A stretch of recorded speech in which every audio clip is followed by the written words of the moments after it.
Hello everyone, welcome to Civics class. Today we are going to continue lesson 1 of Civics, the Legislature, Union and States.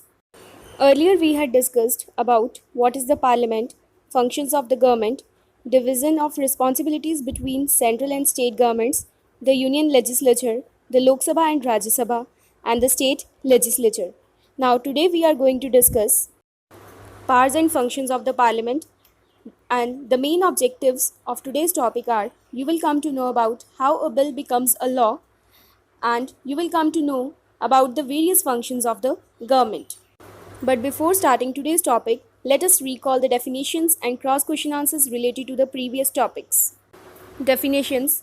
First is government, legislature, executive, judiciary, the union list and bill. Now answer these cross questions. Name 3 functions through which the Indian government works. How many subjects come under the concurrent list? Name the highest law-making body of India. Name the different types of bill. Tell the difference between the ordinary bill and the money bill. Now let us discuss new words related to today's topic. Bill, a proposed law. Second, law, rules made by the government. Budget, an annual statement of expected income and expenditures of the upcoming or next financial year. Impeachment, a process of removal of the high officials like the president, the vice president, judges of the Supreme Court and the High Court. Next, vote of no confidence, a vote showing that a majority does not support the policy of a leader or governing body. Adjournment motion, to delay ongoing work of the Parliament in order to discuss an important urgent matter. In the previous video, we had discussed about the bill and the different types of bills. We all know that bill is a proposed law. Now the question arises how the bill becomes an act or a law. First of all, we all must know that all the bills passed by the House are signed by the Speaker before they are sent to the upper house or to the President for approval. Now let us discuss about the procedure for a bill. Now let us take an example of an ordinary bill. First of all, the bill is introduced in the first house, or we can say the first reading of the bill takes place in the Lok Sabha. And after that, the bill is put to the vote, and if the bill is passed, then it is sent to the second house. But in case if bill is not passed, then it is referred to the committee. Means at that time detailed discussions and arguments on the purpose and requirement of the bill is followed. And after that, those who favored the bill give arguments to state why it is necessary. Those who are against it point out its disadvantages. And if any changes are required, then the changes are made in a bill. Then after that, if the bill is passed, then it is sent to the second house. That means it is sent to the Rajya Sabha. And in that house, the bill is put to vote. Then if it is passed, then the bill is sent to the President for his or her approval. But in case if bill is not passed by the second house, then the joint sitting is there. And in that joint sitting or a joint committee, the selected members from both the houses made the discussions on the bill. And finally, after the approval of both the houses, the bill is sent to the President for his or her approval. And once the bill is signed by the President, then it becomes a law. Now, let us read from the book. How a bill becomes a law. Law means the rules made by the government, and bill means a proposed law. First of all, the bill is introduced in the House, or we can say the first reading of the bill takes place. Second, the importance and purpose of the bill is explained by the person who introduces it. After that, copies of the bill are distributed to members of the House for reading. And in the next stage, the second reading takes place. And the second reading takes longer time, sometimes several days even. Then after that, detailed discussions and arguments on the purpose and requirement of the bill follow. Argument means debates. Those who favor the bill give arguments to state why it is necessary, and those who are against it point out its disadvantages. Disadvantages means drawbacks. And after that, if any changes are required, the changes are made in the bill. And after that, if required, the bill is discussed by a second committee. That means by the selected members of a house that presented the bill, or a joint committee. Joint committee means selected members from both the houses. In the next stage, the third reading takes place. Afterwards, bill in its final form is discussed and put to vote. And if majority, that means more than 50%, approve, it is sent to the other house for the same procedure. That means if more than 50% members of the Lok Sabha approve the bill, then it is further sent to the other house for the same method. And after that, other house either passes the bill or sends it back with the suggestions. If passed, the other house too, the bill is sent for presidential consent. That means if the bill is approved by both the houses, that is by the Lok Sabha as well as by the Rajya Sabha, then the bill is sent for the president's approval. And once signed by the president, it becomes a law. Now, our next topic is powers and functions of the parliament. In a parliamentary form of government, the parliament is the supreme and represents the people. The legislature at the center is called the parliament or Sansad. In the governance of the country, the Parliament of India has a place of primacy. Means Parliament is the legislative organ of the government and it is a representative body whose permission is continuously required in the process of making or changing the laws. It controls the Union Council of Ministers and the national budget. This clearly shows the principle of democratic government.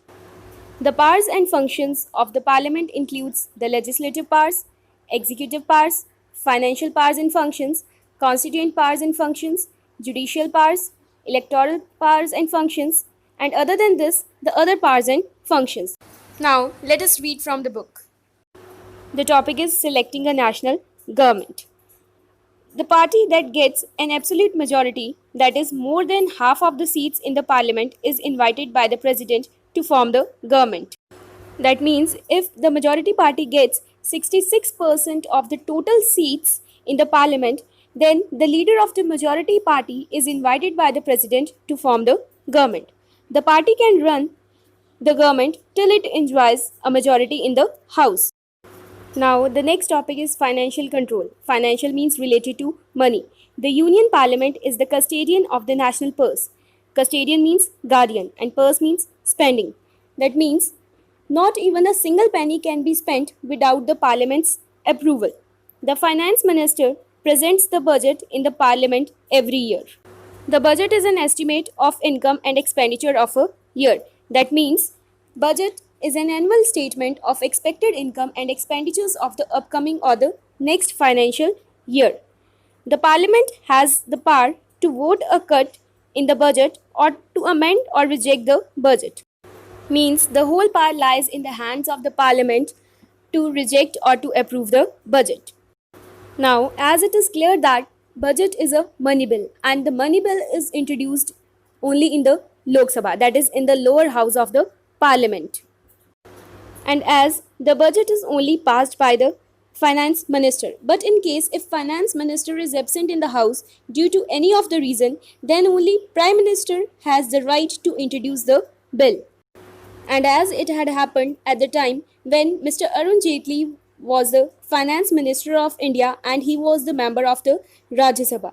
And as we had discussed that the money bill is only introduced in the Lok Sabha, but he was the member of the Rajya Sabha. So at that time, Prime Minister of India, Mr. Narendra Modi, introduced the bill in the Lok Sabha. In this way, the Parliament exercises financial control over the government. Now, the next topic is control over the government. The most important function of the Parliament is to exercise control over the government. In India, the existence of a government depends upon parliamentary approval. Existence means presence. The government is answerable to the Lok Sabha. Members of the Parliament have the right to ask questions about the actions of the government. Means the government is collectively responsible to the Lok Sabha. Collectively responsible means they work on the principle of swim and sink together. They are responsible to the Lok Sabha for their every action and can only be in the Lok Sabha till they enjoy majority vote here. Now, the next point, if a vote of no confidence is passed against the Council of Ministers by the Lok Sabha, then it has to resign from its office. Vote of no confidence means if an opposition party is not satisfied with working of ruling party, they can bring vote of no confidence in the house. If it is passed, the government has to resign and the house is dissolved. And as we had already discussed in the first point that the government works on the principle of swim and sink together. And in case if the vote of no confidence is passed against the government, then it is not only the minister, the whole government has to resign. So our government is constantly under the pressure of the parliament. Now, the next point, the members of the parliament have the right to move an adjournment motion. Adjournment motion means to delay ongoing work of the parliament in order to discuss an important urgent matter. This motion is to discuss and focus on any matter of public importance that needs immediate attention from the government. That means, according to this, government cannot afford to overlook any important matter as the motion of adjournment ensures discussions on public matters which is of utmost importance. The next point is the members can keep a check on the functioning of the various ministers and their departments by discussing government policies and by questioning the ministers. Means the opposition party can ask questions to the ruling party on the government policies and which they are obliged to give answers. The next topic is judicial functions.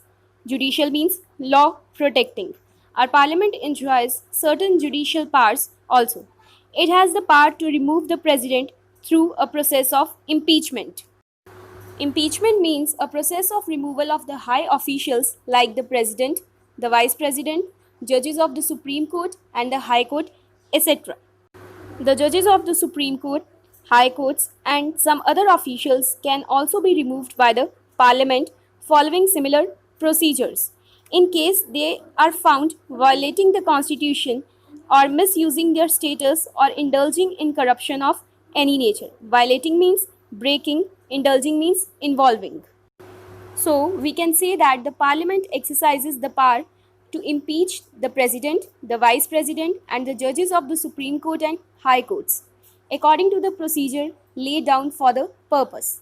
And the Parliament can also punish a person for disturbing its working or for showing disrespect for the House as such. And even if any of the high officials break the Constitution or misuse their status or involve in any corruption of any nature, then they can also be impeached by the Parliament. Now, the next is elective or electoral functions. The Parliament elects the President and the Vice President of India. That means the elected members of both the houses of the Parliament, along with the members of the state legislative assemblies, constitute the Electoral College to elect the President of India. The Vice President of India is elected by MPs of both the houses, and the Lok Sabha also elects the Speaker and the Deputy Speaker. Therefore, the role of the Parliament is not just limited to lawmaking. It performs numerous other functions as well. Numerous means many. So, we can conclude that although the primary function of the Parliament is lawmaking, but our Parliament has to perform a series of other functions too. Now, I hope lesson is clear to you and your today's homework is to learn the lesson and solve the back exercises.